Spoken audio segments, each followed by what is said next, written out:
ഇന്നത്തെ വചനചിന്ത: വിശ്വസിച്ചാൽ ദൈവത്തിൻ്റെ മഹത്വം കാണും. സാഹചര്യം കണ്ട് മനുഷ്യർ പറഞ്ഞ വാക്ക് കാര്യമാക്കേണ്ട.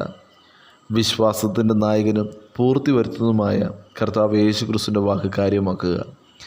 യായിറോസിൻ്റെ ഭവനത്തിൽ നിന്ന് വന്ന ആൾക്കാർ യായിറോസിനോട് പറഞ്ഞു, ഗുരുവിനെ പ്രയാസപ്പെടുത്തേണ്ട, മകൾ മരിച്ചുപോയി.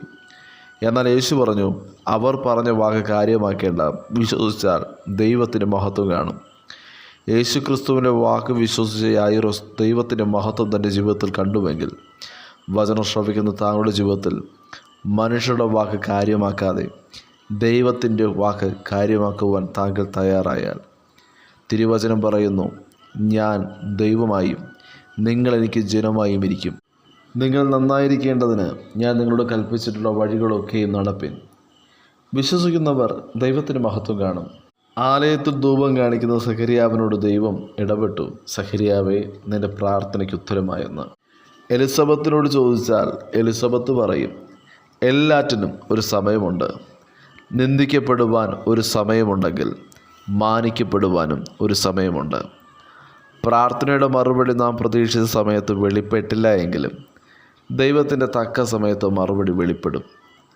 അനേകം സംവത്സരങ്ങളായി പ്രാർത്ഥിച്ചിട്ടും പ്രാർത്ഥനയുടെ മറുപടി എലിസബത്തിൻ്റെ നിന്ദയെ മാറ്റിയെങ്കിൽ, മനുഷ്യരുടെ ഇടയിൽ എനിക്കുണ്ടായിരുന്ന നിന്ദയെ നീക്കുവാൻ കർത്താവ് എന്നെ കടാക്ഷിച്ചു, ഇങ്ങനെ എനിക്ക് ചെയ്തിരിക്കുന്നു എന്ന് എലിസബത്ത് പറഞ്ഞതുപോലെ താങ്കളുടെ ജീവിതത്തിലും മനുഷ്യരുടെ ഇടയിൽ ഉണ്ടായിരുന്ന നിന്ദയെ മാറ്റുന്ന പ്രാർത്ഥനയുടെ മറുപടി വെളിപ്പെടും.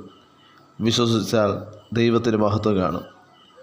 ഫറവോൻ കൊട്ടാരത്തിനകത്ത് ചോദിച്ച ചോദ്യമാണ്, ഇസ്രായേലിനെ വിട്ടയപ്പാൻ തക്കവണ്ണം ഞാൻ യഹോവയുടെ വാക്ക് കേൾക്കേണ്ടതിന് അവനാർ? ഞാൻ യഹോവയെ അറിയുന്നില്ല. ആ ചോദ്യത്തിൻ്റെ ഉത്തരം ഫറവോന് ദൈവം ചെങ്കടലിൽ കാണിച്ചു കൊടുത്തുവെങ്കിൽ, ദൈവം ആരുടെ മുമ്പിലും ദൈവത്തിൻ്റെ മഹത്വം വെളിപ്പെടുത്തുവാൻ ശക്തനാണ്. താങ്കളുടെ ജീവിതത്തിലും ചില ചോദ്യങ്ങൾക്ക് മുമ്പിൽ തലകുനിച്ച് നിൽക്കേണ്ടി വന്നാലും ഓർക്കുക, അല്പം താമസിച്ചാലും ദൈവത്തിൻ്റെ മഹത്വം വെളിപ്പെടും. അതിൻ്റെ ഉത്തരം ചോദിച്ചവർ കാണുകയും ദൈവം അതിൻ്റെ ഉത്തരത്തെ കൈമാറി. നാം മറന്നാലും മറക്കാത്ത ദൈവം സകല ചോദ്യത്തിൻ്റെയും ഉത്തരം തക്ക സമയം കൈമാറും. ദൈവജനത്തിൻ്റെ മുന്നോട്ടുള്ള യാത്രയിൽ അവർക്ക് മുന്നിൽ തടസ്സമായി നിന്ന എരിഹോ മതിലിനെ 7-ാം ദിവസം ഭക്തനായ യോശുവയുടെ നിർദ്ദേശപ്രകാരം ആർപ്പിട്ടപ്പോൾ പട്ടണമതിൽ അവരുടെ മുൻപിൽ വീണു. ജനമെല്ലാം മുന്നോട്ട് പോയെങ്കിൽ വഴിയടഞ്ഞെടുത്ത് പുതുവഴി തുറക്കുവാൻ ദൈവം ശക്തനാണ്. ഭക്തനായ നോഹയുടെ ജീവിതം പരിശോധിച്ചാൽ, ഭക്തനായ നോഹയ്ക്ക് പുതുവഴി ദൈവം തുറന്നു. നോഹയുടെ പെട്ടകത്തെ മുക്കിക്കളയുവാൻ ജലപ്രളയത്തിന് കഴിഞ്ഞില്ല.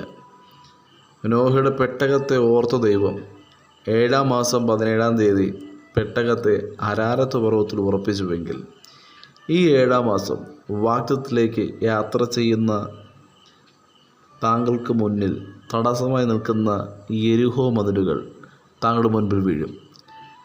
താങ്കളെ ആടിയുലയ്ക്കുന്ന പെട്ടകത്തെ ദൈവം അരാരത്ത് പർവ്വതത്തിൽ ഉറപ്പിക്കും.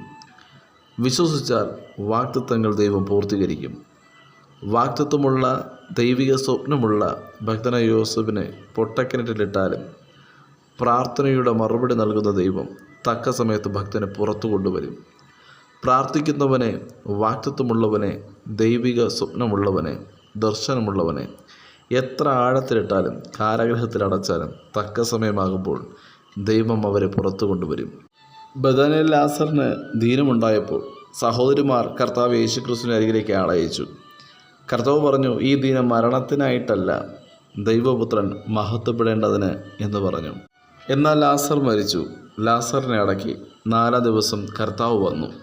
മാർത്തയും മറിയയും പറഞ്ഞു, അങ്ങ് ഇവിടെ ഉണ്ടായിരുന്നെങ്കിൽ എൻ്റെ പ്രിയ സഹോദരൻ മരിക്കത്തില്ലായിരുന്നുവെന്ന്.